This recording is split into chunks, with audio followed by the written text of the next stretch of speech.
क्या होंगी? सतावर की पत्ती होगी, अश्वगंधा की पत्ती होगी, मूसली की पत्ती होगी, सहजन की पत्ती होगी और तुलसी की पत्ती होगी। इन 5 पत्तियों को आप 1-1 किलो के मान से लेके, जैसे हमने दलिया लिया था ना 5 अनाजों का 1-1 किलो, 1-1 किलो लेके और 1-1 किलो पत्तियां लेके और इनको पाउडर कर दो। और ये पाउडर एक डब्बे में जाके अपनी मतलब गायों के किचन में रख लो, मिक्स करके, और 1 चम्मच डाल दो उसमें, और 1 चम्मच हमने निकाला और भूसे में मिला दिया। डेली सुबह और शाम 1 चम्मच, डेली सुबह एक शाम। ये 5 पत्तियों का पाउडर मिलने से गाय के अंदर जो एंटीबॉडी तैयार होगी, ज़िंदगी में किसी भी डॉक्टर की आपको ज़रूरत नहीं पड़ेगी। गाय जो है ना, मतलब बिना बीमारी के इतना हेल्दी रहेगी कि उसके अंदर डिसीज़ प्रवेश नहीं कर पाएगी किसी भी लेवल पर, क्योंकि ये सारी प्रॉपर्टी, सारी मेडिसिनल प्रॉपर्टीज़ हैं। और ये अक्सर हम गायों को कभी नहीं देते, इवन हम भी कभी नहीं ले पाते। लेकिन हमें क्या करना, इनका पत्ती का यूज़ करना, जो बहुत सस्ते दामों में आपको मिल जाती हैं, नीमच की मंडी में मिल जाएगी, या तो फिर आप इन्हें खुद उगा सकते हैं।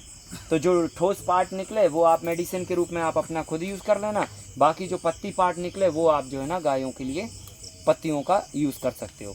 तो इस तरह से हम 5 पत्तियों का मिला के पाउडर एक डब्बे में भर के स्टॉक करके रख लेंगे और उसमें 1 चम्मच डाल देंगे। 1 चम्मच हम डेली बेसिस पे गायों को पाउडर ये देंगे। तो ये हो गया 5 पत्तियों का पाउडर। ये सारा मिक्सचर अब हमें अच्छा बढ़िया भूसे में मिक्सचर करके फिर गायों को देना। ये गायों की कंप्लीट फीडिंग हुआ। ये तो भूसे के साथ में जाएंगी चीज़ें। इसके अलावा गायों को हरा चारा 10 से 15 किलो प्रतिदिन, और दूसरा नमक प्रतिदिन ज़रूरत के हिसाब से भी खिलाना है। तो 10 से 15 किलो चारा आप क्या खिलाओगे? या तो आप झिंझुआ घास खिलाइए, या हीरामनी घास खिलाइए। नेपियर थर्ड ऑप्शंस में आप रखिए। झिंझुआ घास और हीरामनी घास, ये हमारी भारत की वो घासें हैं जिनको गायें सबसे ज़्यादा पसंद करती हैं, और ये वो घासें हैं जो सबसे कम पानी डिमांड करती हैं। ये वो घासें हैं जो एक बार लगाने पर आपकी उम्र ख़त्म हो जाएगी पर घास ख़त्म नहीं होगी। अच्छा, दोनों कौन सा घास? सर जैसे अब हमारे इलाके में बरसीम खिलाते हैं या मक्का खिलाते हैं, जई खिलाते हैं। हाँ, ये सब छोटी चीज़ें हैं। ये समझ लो जैसे हम बाजरे की और मक्के की रोटी खाते हैं ना, और आप पिज्ज़ा और बर्गर खाते हैं। अच्छा, वो चीज़ है। आप बरसीम खिला रहे हो तो समझ लो गाय को पिज्ज़ा बर्गर खिला रहे हो। मेथी घास जो है उसमें प्रोटीन है ऐसा बोलते हैं, तो वो मेथी घास होता है, पर इसके आगे कुछ भी नहीं है वो। अच्छा, झिंझुआ घास के आगे कोई भी घास नहीं है। ये पानी के लेवल पे कहा जाए तो एक बार लगा दो तो ये पूरा मतलब 20 साल तक आप काट सकते हो इसको। 20 साल तक। सर राजस्थान में तो धामण घास या सेवन घास ही मिलती है। आपके झिंझुआ राजस्थान की घास है। और सर एक चीज और, वही जो एक बार ही लगती फिर वो 100 सरसों की साल खली चलती खिलाते है। हैं। हाँ, सरसों की खली खिलाया जाता है। जरूरत नहीं है अब इसमें। 5 अनाजों का दलिया जो खिला दिया ना, वो सरसों की खली का 20 गुना है, क्योंकि सरसों की खली में आपको इसका पूरा मिल जाएगा चार्ट। ठीक है। तो हमने पहले समझ लो, अभी पूरी बात होने दो। तो हमें क्या करना, 10 से 15 किलो हरा चारा खिलाना गाय को। अगर आपके पास झिंझुआ और हीरामनी का अरेंजमेंट ना हो तो जो भी घास का हरा चारे के रूप में अभी अरेंजमेंट हो, आप वो अरेंजमेंट उसको दो। परंतु आप कोशिश करो कि झिंझुआ और हीरामनी घास आपको कहीं से मिल जाए और आप उसके सूट लेके लगा दो। अगर आपको यहाँ से ले जानी है तो हम आपको दे देंगे 1 रुपये का 1 सूट देंगे आपको। कितने का? 1 रुपये का 1। तो आप 10 लेके जाओ, आप 20 लेके जाओ, और जाके आप अपनी मिट्टी में जाके लगा दो। 1 से 1000 सूट 1 साल के अंदर बन जाएंगे, और फिर 1000 को आप लगा दो तो अगले साल आपके पास लाखों सूट्स बन जाएंगे। तो घास मल्टीप्लाई हो जाएगा। ठीक है, तो आप ले जा सकते हो, कोई दिक्कत की बात नहीं। ऐसे ही आपको हीरामनी का दे देंगे। तो हीरामनी और झिंझुआ घास आप जाओ तो जाते समय जो है ना, एक रुमाल में आप लपेट के 10-20 पीस लेके जा सकते हो, और फिर जाके, अभी सीज़न है, जाके आप मिट्टी में दबा दो, वो घास मल्टीप्लाई हो जाएगी। एक सीज़न में ही आपके अगले 3-4 महीने में काटने लायक हो जाएगी, और उससे आप मल्टीप्लाई भी कर सकते हो। निकालने के बाद कब तक लगा सकते हैं? वो टाइम की पीरियड रहेगा। गीला रख के रखो, 1 हफ्ते तक चल चल जाएगा ना। तो ये झिंझुआ और हीरा मनी घास सबसे बेस्ट घासें होती हैं। भैया इनकी पहली कटाई लगभग 90 चार- 95 दिन की है। पहली कटाई लगभग ये मान के चलो 60-70 दिन में हो जाएगा। 60-70 हो उसके जाएगा। बाद फिर अगली हर कटाई हर कटाई आप 40 एक दिन में आप मान के 40 चलिए। दिन की कटाई। 40 एक दिन में हर राउंड पे काटते जाइए। ऐसे ही एक नया हाइब्रिड आया है सुपर जायंट जो आया है अभी। एक्चुअली वो मॉडिफाइड घासें हैं। हाँ, ताइवान की है वो। हाँ वो जो है ना वो फैलती बहुत हैं, वो फैलती बहुत हैं, हाँ। लेकिन उनके अंदर गुण नहीं होते हैं। हमें चाहिए गुण। हम लोग जो है ना देखो ओरिजिनल सीटों की क्यों बात कर रहे हैं। आप मॉडिफाइड चीज़ों पे मत जाइए, क्योंकि आप अभी देखो बदलाव की स्थिति में हैं। अभी आप देखो, ऐसे समझ लो इस बात को, अभी आप किसी एक ट्रेन में सफ़र कर रहे हैं। हम हमेशा इस बात को बोलते हैं एग्जाम्पल के रूप में। आप किसी ट्रेन में सफ़र कर रहे हैं, आपको पता चला यार ये ट्रेन गड़बड़ है, ये ट्रेन गड़बड़ है। किसी ने बोला ये गलत ट्रेन में बैठ गए हो भाई साहब आप, तो आपने कहा सही ट्रेन कहाँ है, बोले वो खड़ी है। तो आप इसमें से उतारा सामान, उसमें बैठ गए। बाद में पता चला ये ट्रेन और वो ट्रेन दोनों एक ही ट्रैक पे दौड़ रही। समझ रहे ना। तो ये जो मॉडिफिकेशन है ना, ये घास वो घास, ये है ना, ये वो एक ही ट्रैक है। तो आप अगर मान के चलो सामान उठा के ट्रेन बदल रहे हो, तो ट्रेन और ट्रैक दोनों बदल दो, तो ही सही वैश्विक समाधान है। नहीं तो फिर हम 50-100 साल बाद आगे चलेंगे और फिर कहेंगे यार फिर चेंजेस करने की जरूरत पड़ेगी। एक चीज और, हाँ। जैसे अब हरा चारा की अवेलेबिलिटी है, हाँ। तो भूसा खिलाना जरूरी है क्या? हाँ, खिलाना जरूरी है, क्योंकि ये सारा जो मीडियम है ना, ये मीडियम आप भूसे में ही मिला के खिलाओगे। हरे चारे में नहीं मिला सकते? हरे चारे में अगर टुकड़ी कर लेते हो आप बारी, हाँ, मतलब तो कटा मिला हुआ भी रहता सकते है, हो। मतलब अगर कटा हुआ प्योर रहता है। आपके पास हरा चारा है, प्योर हरा चारा है और खूब मात्रा में है, तो खिला सकते हो, और ये मिला के भी खिला सकते हो। फिर भूसे की जरूरत तो नहीं है ना? भूसे की ज़रूरत, में पड़ती है वो। भूसे की ज़रूरत अगर आप मॉडिफाइड घासें नहीं खिलाओगे, अगर हीरा मनी और झिंझुआ घास का अगर आप टुकड़े करके पैलेट मिला के ये खिलाओगे तो नहीं पड़ेगी। मॉडिफाइड घासें खिलाओ। अगर डायरेक्ट खेत में खूब लगा लिए मजे की 2-4-10 बीघा में, और गाय को छोड़ दो, तो उससे क्या वो फिर दोबारा नहीं होगा? 100% होएगा। रोज खा सकती है गाय उसी में से, है ना? हाँ खाती जाएगी, वो जितना निकलेगा उतना खाती जाएगी। घास बकरी की तरह नहीं खाती ना, गाय नहीं होगा थोड़ा थोड़ा एरिया डिमार्केट कर दो ना, एक दिन एक इससे दिन कुछ टाइम लिमिट रखना है सर।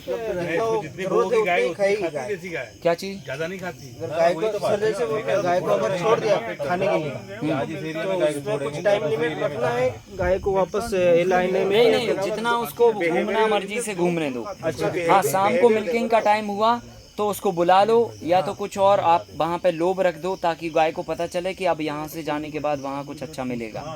तो टाइम हो गया है, अब चल दो, है ना। तो ये आपको सेटिंग करना पड़ेगी। गाय बहुत सेंसिटिव है, आप जो टाइमर सेट कर दोगे आप भूल जाओगे, लेकिन वो नहीं भूलेगी। सही बात। हम लोग जो है ना रोज सुबह 5:30 बजे उठ के गाय के वहाँ जाते हैं। अभी यहाँ पे 2-3 गाय हैं, अंदर जाते हैं, वो तुरंत उठेगी, पहले नंबर बाथरूम करेगी, उसके बाद वो खाने के लिए इंतज़ार करेगी। तो टाइमर सेट कर दिया 5:30,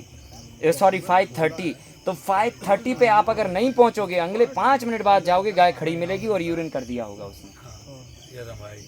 तो टाइमर आप सेट कर दो। गाय बहुत सेंसिटिव होती है, आप जैसा ढालोगे वो वैसे ढल जाएगी। तो आपको एक बार थोड़ा सेटिंग करना पड़ेगी। सेटिंग ऐसी, जैसे आपको अगर गायों को अब अंदर लाना है, तो आप गायों को पहले कुछ दिखाइए, लोभ दीजिए बाहर से, और बाहर से लोभ देते हुए उसको अंदर लेके जाइए। एक दिन करेंगे, दूसरे दिन करेंगे, तीसरे दिन अंदर डालेंगे, आप खड़े हो जाएंगे, तुरंत गाय आ जाएगी। उसको पता चल जाएगा कि अब इसने कुछ अंदर डाल दिया, अब हमारे जाने का टाइम हो गया।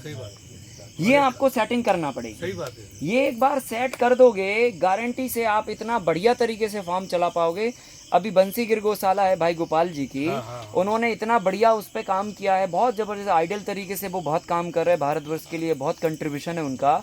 उन्होंने गायों को लेकर, उन्होंने तो गायों के नाम तक रख दिए, और नाम बुलाते हैं और वो गाय दूध देने के लिए आ जाती है।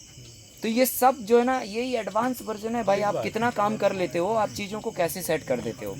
तो देखो, अभी हरा चारे के रूप में आप झिंझुआ और हीरा मनी घास खिलाइए उसको, और अगर नहीं है तो आप बीज लगाइए। यही घासें वैश्विक समाधान है। तो ट्रेन और ट्रैक बदल रहे हो तो एक ही बार में दोनों चीज़ें बदल डालो, ताकि 1000, 2000, 5, 10,000 साल तक कुछ भी बदलने की ज़रूरत ना पड़े, और नहीं तो फिर अभी अगले जनरेशन को फिर बदलना पड़ेगी। तो ये बदलाव में ही उम्र निकालेंगे क्या हम लोग, है ना। आज ये किया, कल वो किया, परसों ये किया, नरसों ये किया। यार एक बार ऐसा सेटअप होना चाहिए, फिर इधर उधर हमें झांकने की ज़रूरत ना हो, हम अपनी व्यवस्था चलाते रहें, है कि नहीं है। तो भटको बिल्कुल मत। ये घासें बहुत, और गाय इनको इतने चाव से खाती हैं, एक तिनका नहीं छोड़ेंगी वो। अच्छा, अब इसमें आप क्या कर सकते हो कि ग्रीन वैसे फॉडर भी दे सकते हो, अंकुरित फॉडर भी दे सकते हो। तो लोगों ने अभी उसको मॉडिफाइड तरीके से हाइड्रोपोनिक्स के नाम से कुछ कुछ देना चालू किया था, पर वो उतना किसान एफर्ट्स नहीं कर सकता। तो मैं क्या बोलता हूँ कि आप 5 अनाज का जो दलिया दे रहे हो ना, वो दे रहे हो तो इसकी ज़रूरत ही नहीं है आपको, इसकी बिल्कुल ज़रूरत नहीं है।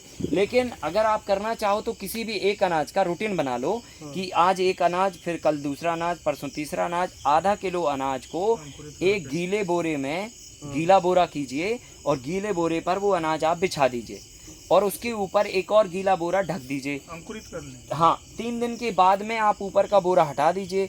नीचे के बोरे पे आप थोड़ा थोड़ा पानी उससे फॉग बना के आप थोड़ा थोड़ा दीजिए, पानी नहीं देना, फॉग देनी खाली। और वो जाके 5 से 7 दिन में अगर टेम्परेचर अच्छा हुआ तो इतना हो जाएगा, 10 दिन में इतना हो जाएगा।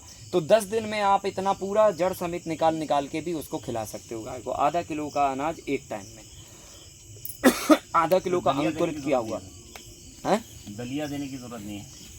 नहीं, अगर दलिया दे रहे हो तो इसकी ज़रूरत ही नहीं है, और अगर दलिया नहीं दे रहे हो तो इसमें भी 5 अनाज मिला के आप दे सकते हो। लेकिन अगर आप चाह रहे हो कि नहीं हम वो भी दे दें और ये भी दे दें, तो फिर 1 अनाज का ये फॉडर उगाइए और 5 अनाज का दलिया दीजिए। दलिया देने से ऑलरेडी कंप्लीट डाइट हो जाती है, आपको ये सब करने की कोई ज़रूरत नहीं है। हरा चारा 10 से 15 किलो आप डेली बेसिस पे गाय को खिला सकते हैं, और आपके पास जो भी अवेलेबल हो अभी वो खिलाइए। इसके बाद गाय को देना है नमक। तो नमक में आप सेंधा नमक ना देके काला नमक दीजिए, और काला नमक आप भूसे में मत मिलाइए। जहाँ पे गाय खाना खाती है वहीं पर 1-2 किलो का, 5 किलो का पत्थर रख दीजिए।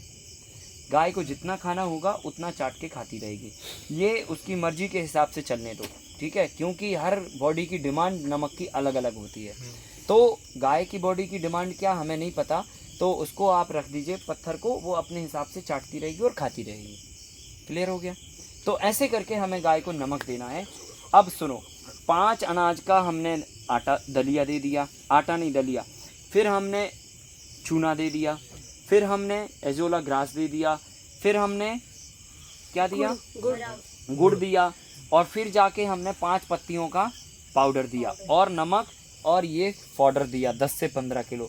इतना डाइट अगर आपने मेंटेन कर दिया तो मैं गारंटी बता रहा हूँ आपको, जो गाय 2 लीटर पे है वो 4 लीटर पे 6 महीने में आ जाएगी गारंटी से, जस्ट डबल पे। 6 लीटर वाली 12 पे और 10 लीटर वाली 20 पर भी आ सकती है। इतना ज़बरदस्त पोटेंशियल डेवलप हो जाएगा गाय के अंदर। संतुलित डाइट जब पेट में जाएगी तो 3 निशान लगेंगे एक काम से।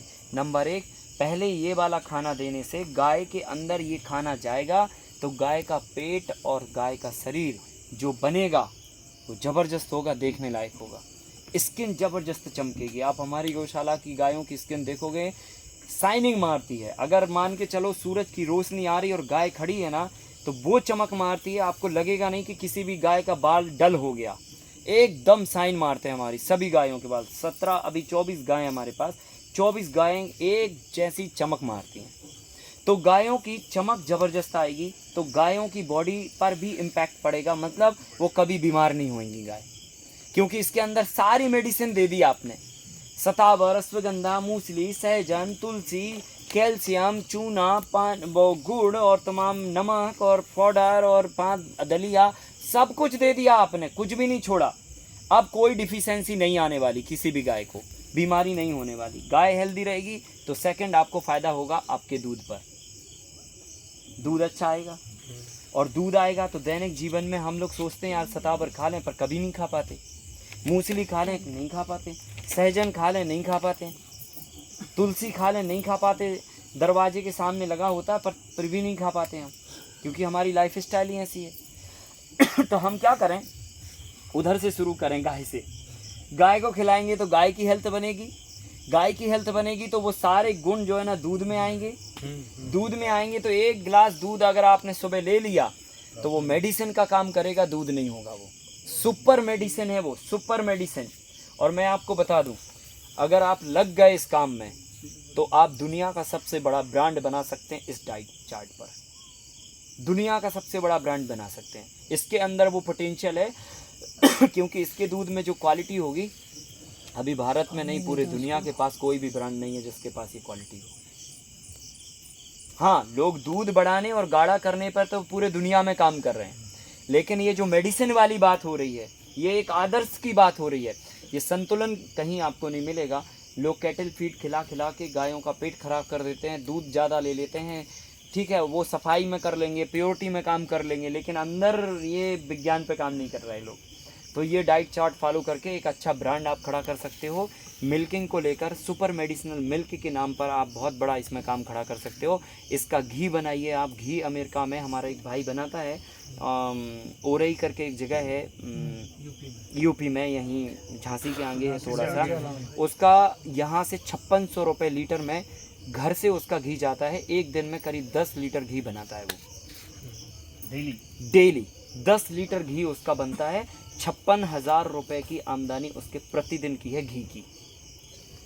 25 से 26 गायें उसके पास अभी हैं वर्तमान में, और सभी गायों को मिल्किंग कैपेसिटी उसकी 18 से 20 लीटर के आसपास प्रति गाय की कैपेसिटी है।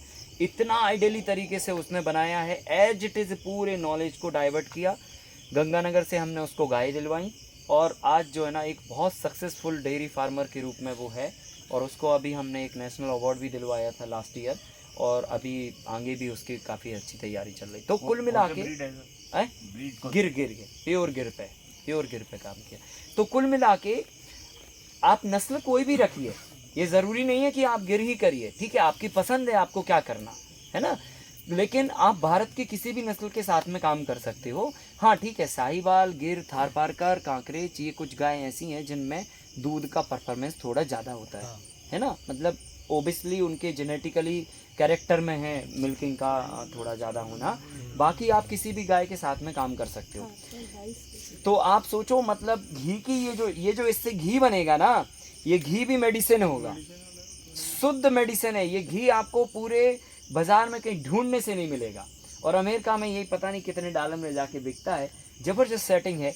तो कुल मिला के, और इस घी की इतनी डिमांड है कि बेहद, आप कितना भी आप बनाइए, मतलब आपके पास अगर क्वालिटी आ गई तो आपके पास लिंकेजेस जुड़ जाएंगे और आपके घर से चीज़ें उठने लग जाएंगी। तो आप पहले नंबर तो दूध पे काम करिए। पहले भारत की देसी गाय को लेके आओ, उसकी 100% प्योरिटी सुनिश्चित करो, फिर उसके रखरखाव पे काम करो। गाय को अनकम्फर्ट फील नहीं होना चाहिए। अगर उसको कंफर्ट फील करा दिया आपने तो आधा काम वहीं ख़त्म हो जाएगा, क्योंकि गाय अपने शरीर से अगर खुश रही, आप दिन भर अगर खुश रहे, तो आपकी आधा तनाव तो वहीं ख़त्म हो गया। और फिर आपने एक संतुलित और एक आदर्श डाइट को फॉलो किया तो और सोने पे सुहागा हो गया। मेडिसिनल डाइट फॉलो की तो बीमारियों के चांसेस नहीं रहे। एक कंफर्ट इन्वायरमेंट दिया, नेचुरल इन्वायरमेंट दिया, तो गाय हमेशा बढ़िया फिट फाट रहेंगी। गाय की दवाइयों का खर्चा बच जाएगा, उससे जो दूध आएगा हमारी दवाइयों का खर्चा बच जाएगा, और उससे जो गोबर आएगा उससे खेती का खर्चा बच जाएगा। क्योंकि गोबर में अभी तो सारा सतावर, अश्वगंधा, मूसली, सहजन, तुलसी जब आएगा तो ये बैक्टीरिया खा के आपको बहुत ब्लेसिंग्स करेंगे। कहेंगे आज तक संसार में किसी ने सतावर वाला गोबर नहीं दिया मूसली वाला गोबर नहीं दिया, ठीक है। लोग बकरी का और मुर्गी का और गधे घोड़े का डालते रहे, अभी ये सही मिला है ना। तो उससे क्या होगा कि मिट्टी के बैक्टीरिया जो है ना बहुत अच्छी तादाद में मल्टीप्लाई होंगे और एकदम उसमें पोटेंशियल जनरेट होगी। मतलब मिट्टी को जो ताकत चाहिए ना, वो ताकत ये गोबर डलने के बाद आप देखना क्या सूरत बदलेगी। आप 2 से 3 साल के बाद आप परिणाम देखना, अद्भुत परिणाम आपको मिट्टी से मिलेंगे। जो मिट्टी कुछ भी पैदा नहीं करती है वो भी आपका बहुत अच्छा अनाज और फल फूल पैदा करने लग जाएगी। तो मिट्टी को भी साहब एनर्जी की ज़रूरत है, अभी पूरे संसार को एनर्जी की ज़रूरत है। तो मामला सब गड़बड़ कर रखा है। हम इस तंत्र को सुधारें, और इस तंत्र को सुधारने के लिए आपको शुरुआत करना पड़ेगी भारत की देसी नस्ल से। पहले आप नस्ल की प्योरिटी पर आप ध्यान दीजिए, फिर उसके रखरखाव पे ध्यान दीजिए, और फिर उसके बाद उसके खान पीन पे ध्यान दीजिए। ये 3 चीज़ों पे आप वर्कआउट करेंगे तो गायों से अच्छा आउटपुट ले सकते हैं, ठीक है। तो ये गायों को लेकर जो एक इम्पॉर्टेंट बात थी वो मैंने आज आपको बताई। इसके बहुत टेक्निकल जो पॉइंट थे वो बताए, गायों के खाने के बारे में बताया। ये डाइट चार्ट फॉलो करने से जो भी गाय आपके पास अभी वर्तमान में है उस गाय पे भी अगर ये डाइट चार्ट फॉलो करते हैं तो उसमें भी आपको गायों पे दूध को इम्प्लीमेंट मिलेगा। और अभी भारत में कई लोगों ने इस दूध पर काम करना चालू कर दिया है और लोग 200 150 रुपये लीटर दूध बेच रहे हैं और आराम से ये दूध जाके बिक रहा है। तो अगर आप इसकी मिनिमम कीमत 80 रुपये भी रखते हैं तो आपको बहुत मार्जिन मिलता है। 80 रुपये भी कीमत रखते हैं और 80 रुपये में लोग आराम से लेंगे। जो दिमाग इस बात को समझ जाएगा वो आराम से लेगा। 200 रुपये में भी लोग लेने को तैयार हैं, 200 रुपये में, क्योंकि आप उनकी मेडिसिन का खर्चा कम कर रहे हो क्या। तो इसका बहुत इम्पोर्टेंस है, जो लोग कर रहे हैं इसका फ़ायदा बना रहे हैं। मैं आपको केवल इतना ही बोल सकता हूँ कि ठीक है भाई, आप जो है ना आप लोग इस काम को भी शुरू कर सकते हैं। ये भी एक बहुत बड़ी एंटरप्रेन्योरशिप है। नाबार्ड से जाके हम सब्सिडी ले लें और अपना ये सेटअप अपना बड़ा से खड़ा कर सकते हैं अपने ढंग से। लेकिन गौशाला बनाइए। अगर उसको आटा बना कर दें तो नहीं, आटा नहीं। आटा जो है ना गाय की आंतों में चिपकता है। आटा जो है ना, हम लोग भी जो आटा खाते हैं ना, ये भी गड़बड़ है। हमको आटा नहीं खाना चाहिए, हमको फाइबरस डाइट खाना चाहिए। इसलिए या तो जांते से पिसा हुआ आटा खाइए आप, चक्की का पिसा हुआ तो आटा खाना ही नहीं चाहिए। तो जांते का पिसा हुआ खाना चाहिए। जांते के पिसे में क्या होता, फाइबर डैमेज नहीं होता और अनाज बहुत मुलायम नहीं बनता, मतलब बहुत बारीक नहीं होता है। ये चक्की में पिस के तो मैदा बन जाता है और फिर वो आंतों में जाके डाइजेशन में प्रॉब्लम करता है ना। जानता क्या होता है? जांता मतलब वो हाथ वाली चक्की। अच्छा, ये जो दलिया है हाफ के, हाँ बिल्कुल, पूरी गर्मी में आप इसको पानी अगर कम दोगे तो भी जबरदस्त उगेगा। ये कितनी हाइट तक हो जाती है घास? ये झिंझुआ घास तो लगभग 3 से 3.5 4 फीट मैक्सिमम, मैक्सिमम 3.5 फीट, और हीरा मनी तो 15 फीट भी चली जाती है। तो दोनों में बेस्ट कौन सी? हाँ है? दोनों में बेस्ट कौन? झिंझुआ सबसे बेस्ट है। ड्राई करके भी रख सकते हैं? घास नहीं, ड्राई नहीं, डायरेक्ट आप ग्रीन के रूप में ही दीजिए। तो ये सीजनल है, ये पूरे साल चलेगी? पूरे साल चलेगी, नॉन स्टॉप। सीजनल बिल नहीं है ये। आपकी जो बरसीन अरसीन होती है ना, ये सीजनेबल होती है। जिंजरा का डेंसिटी क्या है? एक गांठ में कितना वजन आ रहा है उसमें? वजन एक गांठ में मतलब पूरे बंच में? हाँ जी, लगभग आना चाहिए कम से कम 50 ग्राम के आसपास। अच्छा, हाँ, मतलब हल्की घास है ये। बहुत सॉफ्ट होती है, बहुत चाव से खाती है गाय, और बहुत पतली भी होती है। जो आज हम लोगों ने घास इसके ऊपर डाली ना, उससे थोड़ी मोटी होती है, वो इतनी पतली होती है, तो गाय बहुत मज़े से खाती है। तो इसमें हीरा मनी नहीं डाल सकते शेड पे? वजन हो जाएगा। अच्छा, हाँ, डाल सकते हो पर सुखा के, फिर पूरी तरह से सूख जाए तो फिर डाल सकते हो, है ना। तो ये गायों का इम्पोर्टेंस मैंने आज आपको बताया। ये बहुत ज़रूरी सब्जेक्ट था और थ्योरी के बाग में कर सकते हैं? हाँ कर सकते हो, हाँ कर सकते हो, कर सकते हो, पर थोड़ा जहाँ पर मैक्सिमम सनलाइट पड़ रही हो ना, वहाँ पे करिए आप। ड्राई चारा बिल्कुल नहीं देते? नहीं, ड्राई चारा तो भूसे के रूप में आप दे ही सकते हैं। हाँ हाँ, लेकिन आप जैसे मान के चलो आपके उस क्षेत्र में, या मान के चलो जनरली टाइप का। हाँ नहीं, कई बार क्या होता है ना, अभी ठीक है ग्रीन फॉडर नहीं हो रहा, तो सूखा चारा जो आपने रखा है उसी का कुट्टी करके उसी में ये सारा जो डाइट है वो मिक्सचर करके आप दे दीजिए। ज्वार का है, हाँ। और मैंने अभी वो ये लिया था, मूंगफली लिया था, तो उसका तो मैंने एज इट इज रखा हुआ है हमने, उसका ये नहीं किया। नहीं, वो कवरेज एरिया से 3 फीट बाहर होएगा ना, ए टाइप बनेगा तो। और दूसरा हम ऊपर से कुछ हिस्से में वो डाल सकते हैं, एक एडजस्टिंग लगा सकते हैं, और फिर जब बारिश खत्म हो तो हम, जैसे हमारी खिड़कियों में विंडो होती है ना, हम उसको खींच के ऊपर कर देते हैं, पर्दा टाइप का, वैसे कुछ लगा सकते हैं। परमानेंट पैक मक्का। गाय को हमेशा खुला इन्वायरमेंट फील होना चाहिए। अच्छा, ये मच्छर रहता है ना, वो शेड में मच्छर के लिए गायों को पता है क्या करो, नीम तेल से एक बार पॉलिश करो, या नीम के पानी से आप नहलाओ, ठीक है। और जहाँ पर भी आपकी गौशाला है वहाँ पर नीम ऑयल का स्प्रे करो आप बीच बीच में, 1-2 हफ्ते के अंदर। इसकी कुछ बीमारियों से रिलेटेड भी बात है, वो आपको हम लिटरेचर के रूप में आपको उपलब्ध करवा देंगे, PDF के रूप में। नीम ऑयल हम तैयार कर सकते हैं? हाँ कर सकते हैं। उसके लिए छोटा सा एक्सप्लर चाहिए पड़ेगा, आप कर सकते हैं। तो ठीक है, गायों को लेकर ये क्लियर हो गया बात। इसमें जो भी आपके डाउट्स हैं वो हम लोग कल मॉर्निंग में डिस्कस कर लेंगे। पर आप ध्यान रखें, देसी गाय के बगैर काम नहीं होगा, किसी की इधर उधर की बातों में नहीं लगना। आपको भारत की गाय ही चाहिए, बस इसके अलावा कुछ नहीं चाहिए। हमें परिवर्तन चाहिए, पर वैश्विक लेवल का चाहिए और सस्टेनेबल चाहिए, है ना। जुगाड़ू नहीं चाहिए या टेम्परेरी नहीं चाहिए जो आगे जाके 50 साल बाद 100 साल बाद चेंज करना पड़े, ऐसे बिल्कुल भी नहीं चाहिए। हम जब बदल रहे हैं तो पूरा ट्रैक, पूरा डेफिनेशन बदल रहा है, ठीक है ना। चलिए कल मिलेंगे अब हम लोग, ठीक है। Thank you. कितने बजे